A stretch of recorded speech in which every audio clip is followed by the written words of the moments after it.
Hey, what's up, guys? Tougie here, back again, generic intro and all, and NHL 20 is here. New year, new game, and a new edition of the roster editing spectacular. Now, as far as the delay in starting up with videos, it really does come down to one reason. I had to make the choice early on as to when I wanted to start this process. Last year, we waited until November. This year, you know, it's a risky move, but I decided right out of the gates I was going to get the majority of the editing done. And knowing that there will be some updates from EA coming out soon once the season starts that'll add in certain players, certain player pictures, they'll have that big junior update. But I wanted to get the updating out of the way, or at least the customizing out of the way as early as possible, knowing that I was likely to take a hit in some of that early viewership and visibility. I think it was worth the risk because, you know, I do think that adding in all of this makes, you know, it makes what we do here a little bit more unique and interesting by adding in all the players that EA can't add and making sure that a lot of underrated players aren't underrated. You get the point. So hopefully that decision turns to work in my favor because I crammed weeks, if not months worth of editing into about a week and a half. If not 2 weeks, and just, I'm dead. I'm dead. I never want to edit another roster again. It was one hell of a process. So as we get into this video, first thing I want to talk about is the roster editing doc that, of course, will be linked in the description that goes along with this. This, of course, as opposed to the video, is where you're pretty much going to find all the information that you need. And this does start with the September 5th roster update, which is the update that came out as the EA Access trial launched. But everything you need to know about how things are decided. Why did I do this? Why did I do that? Why did I put this player here? Why is that guy's overall what it is? It's all here. You just got to do a little bit of reading at the start.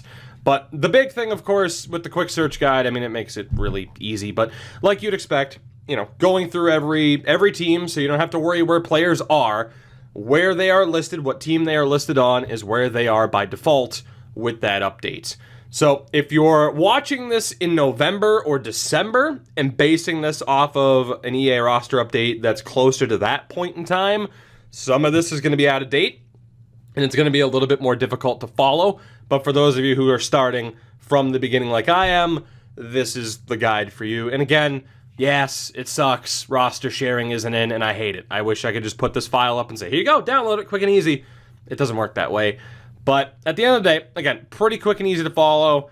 What I changed, again, why'd you do this? Why is this guy this? Again, it's all explained at the top, and you don't have to agree with the formula or with the process. It's cool. At the end of the day, we are assigning arbitrary overall and potential numbers to in-game virtual players.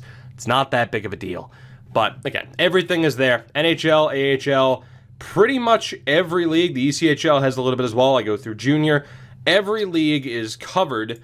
And new this year is the free agent cleanup list, which is pretty straightforward again. So the free agent players that are there, for the record, that's not Paul Martin. The quote-unquote Make-A-Wish kid this year is a dude who's in his 30s. So I don't know if he just won like a, you know, like an auction kind of thing to be in the game. But again, free agent list is covered. To edit free agents, of course, you're going to move them over to the AHL, as that says right there. Pretty straightforward and simple. The big part that takes up this guide, about half of it, is the, you know, custom players, which there are a ton. Now, the biggest question that I always get is what attributes do you change, right? And if we cut back over to this, we'll go to the creation zone first. When it comes to creating these players, and again, there are a lot of them. Every single player I have in the game here is listed over there. When it comes to adding in players, for the most part, I do have it be just a little bit generic for the sake of saving time.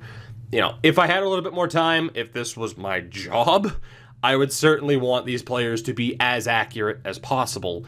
But sometimes, and especially too, when videos are being held up because I'm doing this, I have to make, you know, judgment calls. So Andre Altai-Barmakian, for example, you'll notice with his attributes, well, first and foremost, he's a sniper. So what is he good at? Offense.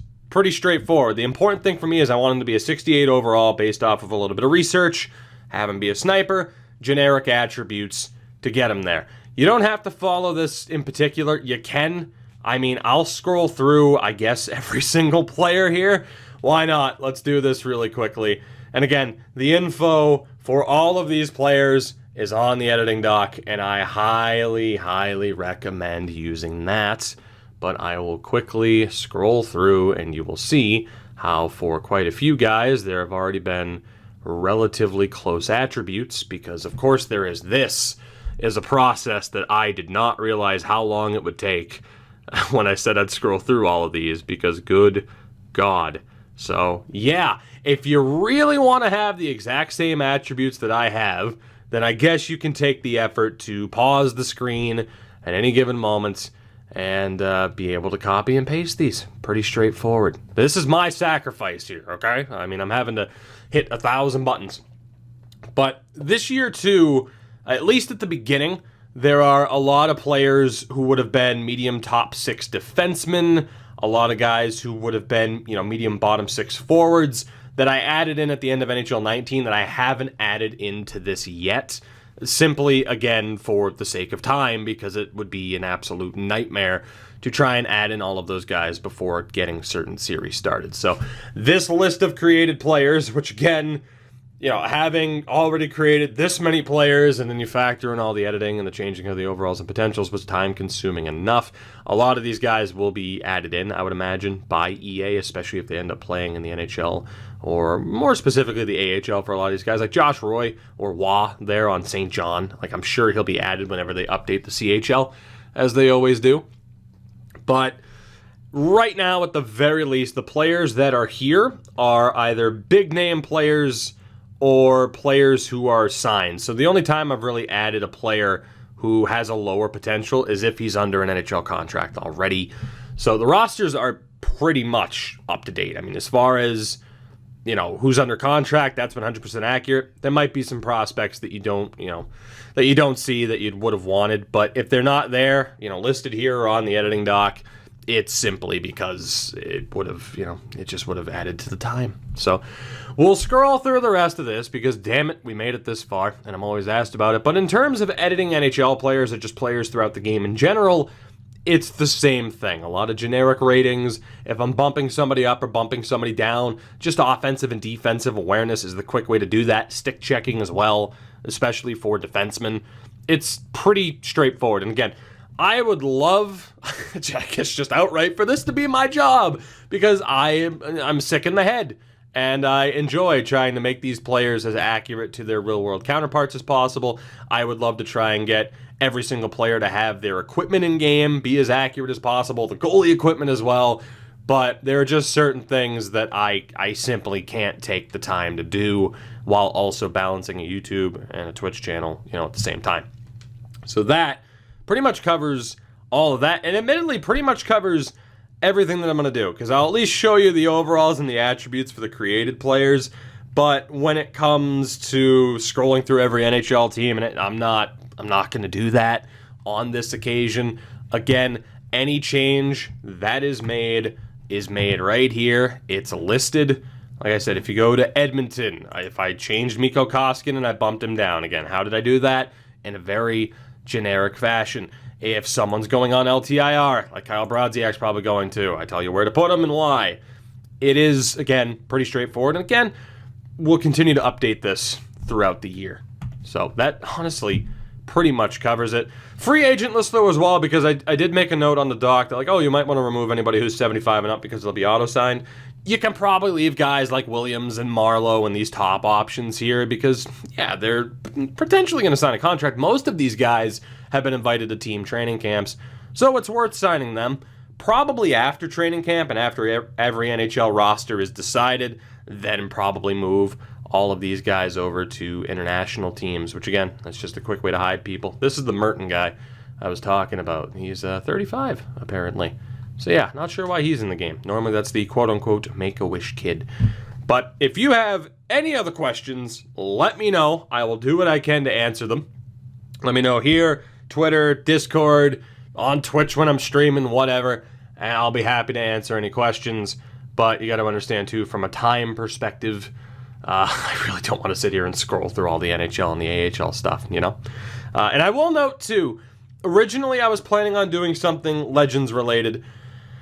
A lot of these alumni rosters aren't great for franchise mode because you get a lot of duplicate players. So the Legends series that I had planned at the start of this game, that's going to be postponed till way down the road, more than likely, because again, I don't want Keith Carney to be on, I don't want 4 different versions of Keith Carney within franchise mode.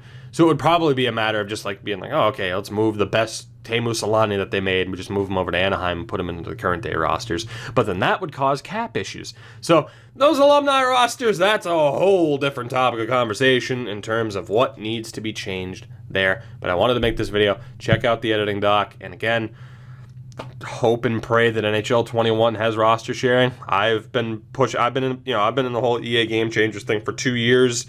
I've been pushing for that since day one. I'm still pushing for it. And hopefully it happens sometime soon. But thank you guys for supporting the channel, of course, for having an interest in this. The more support a video like this gets, the more support the editing doc gets, the more ammunition I have to be like, hey, people care. And I've had more than enough ammunition already, or evidence to be like, hey, here you go, people care. They want roster sharing in, or at least want the rosters to be better by defaults. So, hey, maybe sometime soon in the near future. But thank you guys. Up alongside this video today, 2 new series underway. Our first series for NHL 20. Check those out if you have not already. I will see you guys soon.